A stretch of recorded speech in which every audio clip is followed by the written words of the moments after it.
अक्सर ये खबर सुनने को मिलती है कि अमेरिका और ईरान के बीच जंग बस होने ही वाली है। मिलिट्री शिप्स पहुंच रहे हैं, धमकियां दी जा रही हैं। पर अजीब बात यह है कि ये जंग आज तक हुई ही नहीं। आखिर क्यों? तो यही है सबसे बड़ा सवाल। एक तरफ ईरान है जो शायद अपने सबसे कमजोर दौर में है। इकॉनमी बिल्कुल बर्बाद, जो सहयोगी देश थे वो भी बिखरे हुए हैं। और दूसरी तरफ हैं अमेरिका और इजराइल जैसी सुपर पावर्स। तो फिर वो सीधा हमला करके इस किस्से को खत्म क्यों नहीं कर देते? इसका जवाब इतना सीधा है नहीं। ये छुपा है हिस्ट्री के कुछ कड़वे सबकों में और ईरान की उन कुछ ऐसी हिडन स्ट्रेंथ्स में जो पहली नजर में दिखाई ही नहीं देती। तो सबसे पहले चलिए उसी आर्ग्यूमेंट को देखते हैं जो कहता है कि ईरान पर हमला करना तो बहुत आसान है। आखिर ईरान आज इतनी कमजोर हालत में दिख क्यों रहा है? देखिए, ईरान की जो असली ताकत है ना, वो उसकी ट्रेडिशनल आर्मी कभी रही ही नहीं। उसकी असली ताकत थे उसके प्रॉक्सी ग्रुप्स जैसे हमास, हिजबुल्लाह और हूती। लेकिन जो हाल ही में कॉन्फ्लिक्ट्स हुए हैं, उन्होंने इन सबको बहुत बहुत कमजोर कर दिया है। हमास तो लगभग खत्म हो चुका है, हिजबुल्लाह की पावर भी काफी कम हुई है और हूतियों पर भी जबरदस्त प्रेशर है। और सिर्फ प्रॉक्सी ही नहीं, ईरान के जो सहयोगी देश थे वो भी कमजोर पड़ गए हैं। सीरिया में अब हालात पहले जैसे नहीं रहे। रूस, वो तो खुद यूक्रेन वॉर में फंसा हुआ है, तो वो ईरान की कोई बड़ी मिलिट्री हेल्प तो कर नहीं सकता। और चीन, हाँ, चीन डिप्लोमेटिक सपोर्ट दे सकता है, लेकिन वो किसी और के लिए मिलिट्री कॉन्फ्लिक्ट में उतरेगा, इसके चांसेस ना के बराबर हैं।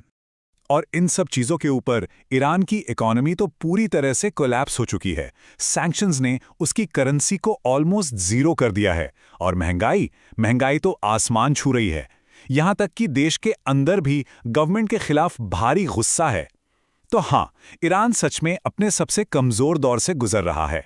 तो फिर से वही सवाल, जब ईरान इतना कमजोर है और अमेरिका के पास उस पूरे रीजन में 18 से ज्यादा मिलिट्री बेसिस हैं, तो वो अटैक करके इस प्रॉब्लम को हमेशा के लिए खत्म क्यों नहीं कर देता? बस यहीं से कहानी असल में इंटरेस्टिंग हो जाती है।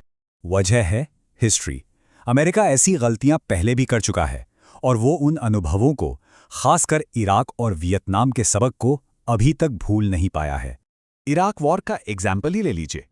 अमेरिका को लगा था कि ये तो बस कुछ ही दिनों का काम है, लेकिन ये उनकी सबसे बड़ी भूल साबित हुई। सोचा क्या गया था? सोचा था कि ये एक केक वॉक होगा जिसका खर्चा आएगा $60 बिलियन। लेकिन हुआ क्या? ये एक बुरा सपना बन गया जिसकी कीमत $1 ट्रिलियन से भी ज्यादा थी। उम्मीद थी कि एक नई स्टेबल गवर्नमेंट बनेगी, लेकिन नतीजा क्या निकला? आईसिस जैसे टेररिस्ट ऑर्गेनाइजेशन का उदय, और जो सैनिक वापस घर लौटे उनमें से हजारों पीटीएसडी यानी पोस्ट ट्रॉमेटिक स्ट्रेस डिसऑर्डर के शिकार हो गए। $1 ट्रिलियन, सोच के देखिए। ये वो कीमत थी जो अमेरिका को एक देश की कॉम्प्लेक्सिटी को अंडर एस्टिमेट करने के लिए चुकानी पड़ी। और ये सिर्फ पैसों का नुकसान नहीं था, इसमें हजारों अमेरिकन और लाखों इराकी जानें भी गईं। तो यहां से अमेरिका ने एक बहुत बड़ा सबक सीखा। मिलिट्री ताकत से आप जंग तो जीत सकते हैं, बिल्कुल, लेकिन आप एक ऐसी आबादी पर अपनी मर्जी की गवर्नमेंट नहीं थोप सकते जो आइडियोलॉजिकल तौर पर आपके खिलाफ हो।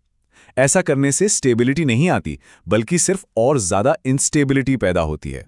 तो अब आते हैं ईरान की उन हिडन स्ट्रेंथ्स पर, वो चीजें जो अमेरिका को अटैक करने से रोकती हैं। और हाँ, ये ताकतें उसकी ट्रेडिशनल आर्मी से बिल्कुल अलग हैं। ईरान की पहली और शायद सबसे बड़ी ताकत है उसकी ज्योग्राफी, उसकी लोकेशन। वो ऐसी जगह बैठा है जिसे कहते हैं स्ट्रेट ऑफ हॉर्मुज। आप इसे दुनिया की सबसे इंपॉर्टेंट सी लेन्स यानी समुद्री धमनियों में से एक समझ सकते हैं। ये एक बहुत ही पतला सा रास्ता है जिस पर पूरी दुनिया की नजर रहती है।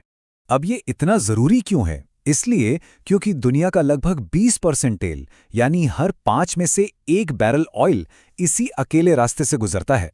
सोचिए, इस चोक पॉइंट पर ईरान की जो पकड़ है वो उसे एक जबरदस्त स्ट्रैटेजिक एडवांटेज देती है।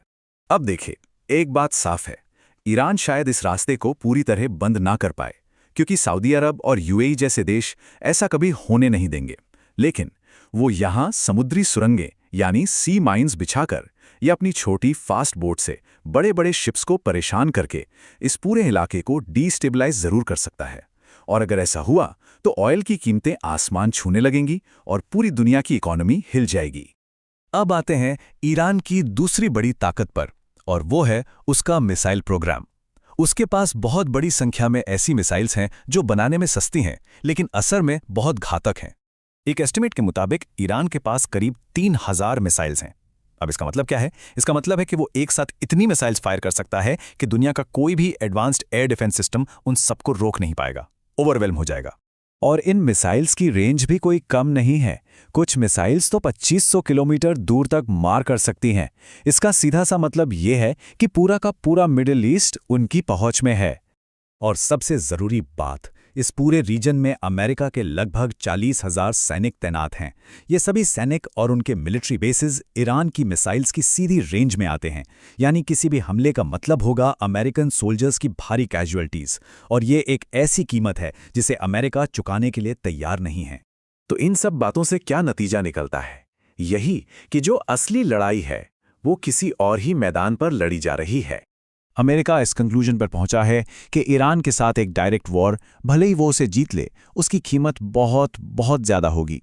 इसमें ट्रिलियंस ऑफ डॉलर्स और हजारों जानें जाएंगी, जो कि एक अनएक्सेप्टेबल सौदा है। इसीलिए अमेरिका एक अलग स्ट्रैटेजी यूज करता है। इसे कहते हैं मैक्सिमम प्रेशर कैंपेन। इसमें होता क्या है? वो ईरान पर कठोर इकोनॉमिक सैंक्शंस लगाता है, उसे दुनिया में अकेले करने की कोशिश करता है और अंदर से उसकी गवर्नमेंट को कमजोर करने पर जोर देता है। तो ये भी एक तरह की जंग ही है, बस इसमें गोलियां नहीं चलती। तो आखिर में ये पूरी कहानी हमें एक बड़े सवाल पर लाकर छोड़ देती है। आज की इस दुनिया में जहां छोटी ताकतें भी बड़े देशों को भारी नुकसान पहुंचा सकती हैं, वहां एक सुपर पावर होने का असली मतलब आखिर है क्या?